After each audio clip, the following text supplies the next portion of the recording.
हाँ तो दोस्तों, इस वीडियो के अंदर हम वीर कृपा ज्वेलर्स के आईपीओ के बारे में बात करेंगे और जानेंगे कि इस आईपीओ के अंदर आपको कितना लिस्टिंग गेन हो सकता है और आपको इस आईपीओ में अप्लाई करना चाहिए या नहीं। चलिए शुरू करते हैं। तो देखिए, सबसे पहले हम ये जानेंगे कि ये कंपनी क्या काम करती है। तो देखिए, ये जो कंपनी है ये ज्वेलरी बिजनेस में ये कंपनी काम करती है। तो यहाँ पे जो सिल्वर, गोल्ड, उसके अलावा जो अदर ज्वेलरी प्रोडक्ट्स होते हैं वो ये कंपनी सेल करने का काम करती है। तो देखिए, जो मेनली जो कंपनी की ज्वेलरी है वो गोल्ड, सिल्वर और उसके अलावा जो डायमंड, प्लेटिनम ये जो होते हैं और इसके अलावा जो अदर प्रीशियस स्टोन्स होते हैं, तो इससे रिलेटेड ही कंपनी ज्वेलरी सेल करती है। यानी कि जो आर्टिफिशियल ज्वेलरी होता है उसका बिजनेस नहीं है यहाँ पे कंपनी का। जो गोल्ड, सिल्वर, जो प्रीशियस स्टोन्स होते हैं उससे रिलेटेड यहाँ पे हमें कंपनी का ज्वेलरी बिजनेस नजर आता है। अगर हम कंपनी के शोरूम की अगर हम बात करेंगे तो अभी करंटली दो शोरूम है कंपनी के। एक नरोडा के अंदर है, एक नरोल के अंदर कंपनी का हमें नजर आता है।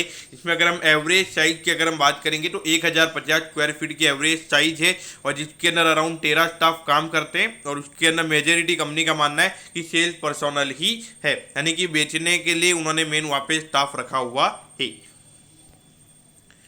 अब इसके अलावा अगर हम देखेंगे तो जो कंपनी है वो wide range of jewellery products ये कंपनी सेल करती है, जैसे कि डिज़ाइनर हो गया, फिर इसके अलावा ट्रेडिशनल मॉडर्न टाइप के जो आजकल ज्वेलरीज आ रहे हैं, ईयरिंग्स हो गया, चेन, ब्रेसलेट, फिर उसके अलावा एंकलेट्स, और एक तरीके से अगर आप देखोगे बच्चों की ज्वेलरी हो गई, मेंस की ज्वेलरी हो गई, या फिर फेस्टिवल की ज्वेलरी और वेडिंग्स वगैरह की जो ज्वेलरी होती है, यानी कि ऑलमोस्ट हर टाइप की ज्वेलरी यहाँ पे कंपनी के पास अवेलेबल है।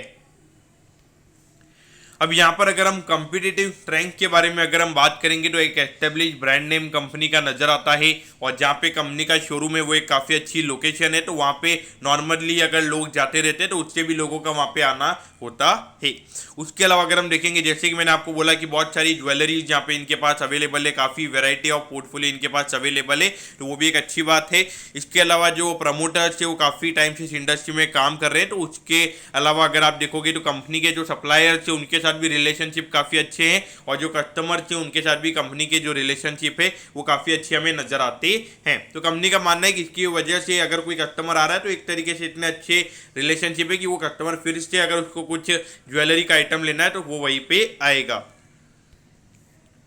तो अगर हम यहाँ पे ऑब्जेक्टिव के बारे में अगर हम बात करेंगे, यानी कि इस आईपीओ के पैसे से कंपनी क्या करने वाली है, तो देखिए, जो नॉर्मली जो कैश की रिक्वायरमेंट होती है उसे फुलफिल करने के लिए ये कंपनी आईपीओ लेकर आ रही है।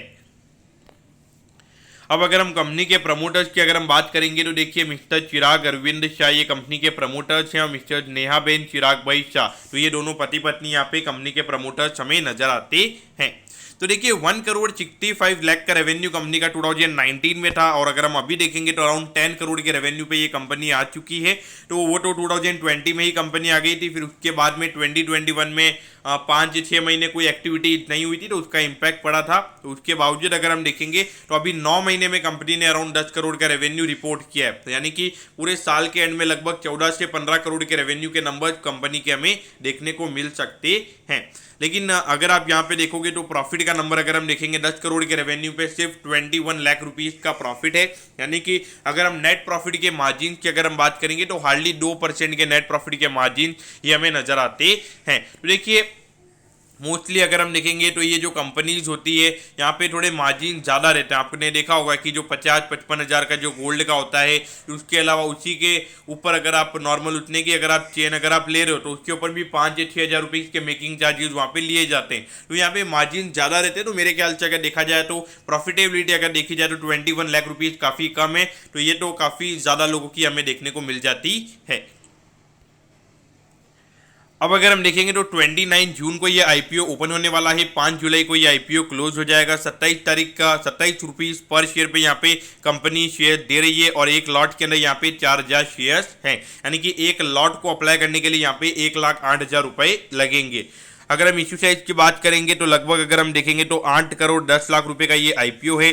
उसके अंदर अगर हम देखेंगे तो बीएससी के एसएमई प्लेटफॉर्म पे ये कंपनी लिस्ट होने वाली है और 50% का यहाँ पे रिटेल कोटा है, यानी कि 4 करोड़ 5 लाख का हमें यहाँ पे रिटेल कोटा नजर आता है। अब अगर हम देखेंगे, अगर टाइम टेबल के बारे में अगर हम बात करेंगे तो देखिए 8 जुलाई को आपको पता चल जाएगा कि आपको अलॉटमेंट मिला है या नहीं। अगर अलॉटमेंट नहीं मिलता है तो 11 जुलाई को आपके पास रिफंड आ जाएगा, और अगर आपको अलॉटमेंट मिलता है तो 12 जुलाई को आपके डिमेट अकाउंट में शेयर्स आ जाएंगे, और 13 जुलाई को ये आईपीओ लिस्ट हो जाएगा। यानी कि अगर आप देखोगे तो 5 जुलाई को इसका लास्ट डेट है, तो उसके बाद ऑलमोस्ट 1 वीक के बाद इस आईपीओ की लिस्टिंग होती हुई हमें नजर आएगी। तो देखिए एक लॉट को अप्लाई करने के लिए यहाँ पे 1,08,000 रुपये लगेंगे। तो अगर आपको रिटेल कैटेगरी में अप्लाई करना है तो आप सिर्फ एक लॉट के लिए अप्लाई कर सकते हो। अगर आपको एक लॉट से ज़्यादा की एप्लीकेशन अगर एक ही अकाउंट से लगानी है तो वहाँ पे आपको HNI कोटा में एप्लीकेशन लगानी पड़ेगी, और वहाँ पे आप जितनी एप्लीकेशन चाहे उतनी एप्लीकेशन आप वहाँ पे लगा सकते हो। वहाँ पे कोई लिमिट भी हमें HNI कोटा में कोई भी लिमिट देखने को नहीं मिलती है।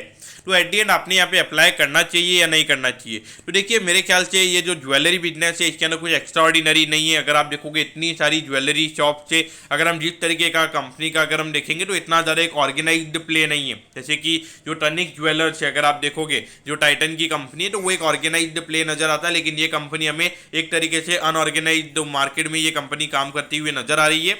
और इसके अलावा भी अगर आप देखोगे तो बिजनेस काफ़ी छोटा है, तो अगर थोड़ी सी भी कैश इनफ्लोज की प्रॉब्लम अगर यहाँ पे होती है तो वहाँ पे आने वाले टाइम पे बिजनेस में बहुत ज़्यादा प्रॉब्लम्स वहाँ पे क्रिएट हो सकते हैं। तो मेरे ख्याल से तो अभी हाल फिलहाल इग्नोर करना चाहिए, long term point of view से डेफिनेटली इग्नोर करना चाहिए। लेकिन अगर listing gain point of view से अगर हम बात करेंगे, यानी कि लिस्टिंग गेन यानी कि जिस दिन लिस्ट होगा उसी दिन अगर आपको निकलना है, तो उसके लिए मेरे ख्याल से आईपीओ का टोटल सब्सक्रिप्शन डेटा देखिएगा। अराउंड 5 जुलाई के लगभग ये आईपीओ का लास्ट डे है, तो 5 जुलाई के लगभग इसका आप देखना कि सब्सक्रिप्शन स्टेटस कितना है। तो अगर वहाँ पे अराउंड 15 से 20 टाइम अगर ये आईपीओ सब्सक्राइब होता है तो डेफिनेटली अप्लाई कीजिएगा। वहाँ पे 10 से 15% के लिस्टिंग गेन्स आपको मिल सकते हैं।